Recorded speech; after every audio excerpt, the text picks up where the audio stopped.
Přátelé, kamarádi, tak,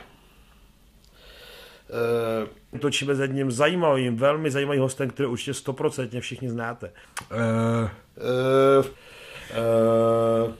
První aktualitu máme, víte píču, proto já to teď řeknu. Ani píču, vole, na všechny seru, rabu si jenom svoje peníze pro sebe, vole, vy mě nezajímáte vůbec. A máme to totálně v píči, vole. Proč? No, protože jste paka vylízaný český skurvený, vole. V první řadě, co vás zajímá nejvíc, jakoby rozhodně nejžhavější téma je ten Bejr. Fičí úplně nehorázně dobře. Jo, ahoj. Ale já to budu normálně klasický žrát lidi, jestli vám to jako já to nepohorší, hele. No moje bravurky, kuřátko. V podstatě to je úplně píči, to člověk. V podstatě málo kdo z vás určitě ví, že v podstatě je to největší úplně jednoduše. Je to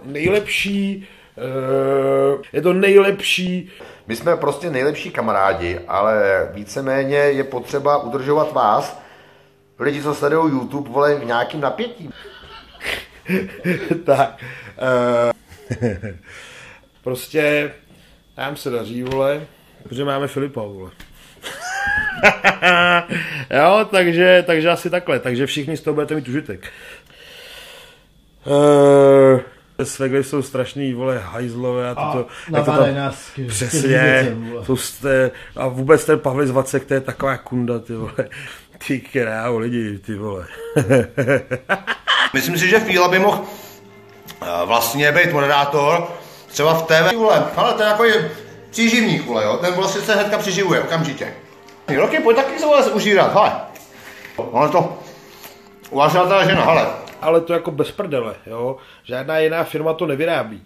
Je to tak kurva svinsky dobrý. Tak strašně. Jo. To prostě nedáš, to nezastavíš, vole, je to strašně dobrý. A výborný. Jak výborný mastek. Jde o olej, respektive tuk. To samozřejmě pak vypiju, protože když vypiješ mastek, ty vole, tak potom normálně ti narostou vlastně jako mám já. No, to do zítra budu mít úplně háro. Je to bez stimulantů, to znamená žádný synefrin, žádný efedrin, vole, žádný kofein, vole. Jo, žádný, vole, stimulanty prostě. Takže to můžeš dát na spaní a normálně pak můžeš jít spát klidně. Jak lidi, vole, já jsem hrozně unavený, takže nevadilo by vám, kdybych si malinko lehnul, anebo jsou dvě možnosti.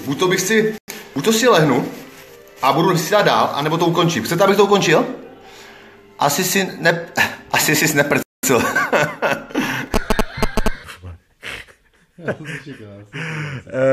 Prostě vyzkoušejte, já z toho byl strašně nadšenej a hlavně lezou z toho strašně žíly potom při tréninku.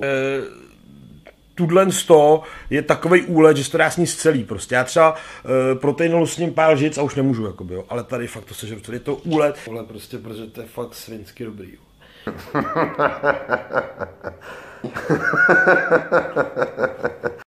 Že vlastně bral toho pstruha, že jo, normálně mu vrazil prsty do voka a normálně mu, fuj, ty vole. Můj plán byl mu vypíchnout oko. Jo, já jsem chtěl vlastně to oko, chtěl jsem ho nosit na krku. Takže jsem chtěl mít náramek, vole, jak se to náhrdelník s rybím okem. Jo, takže vlastně proto jsem to chtěl, bohužel ten rozhodčí to jako prokouk, takže mě tu ruku dal do píči, ale už jsem to tam nadloubával, už jsem byl vlastně pod tím jakoby víčkem a stačilo už jenom fakt vteřinka a mohl jsem to oko normálně vydlouhnout. Bohužel teda, no, bohužel. Vlastně fakt jako to je dost nechutný, jako když někdo chytí za oko. Ale lidi storáč, vole, ale musíte mě brát, jo, taky jsem samozřejmě už starší člověk, vole, a unavený, hele, počkej. Tak.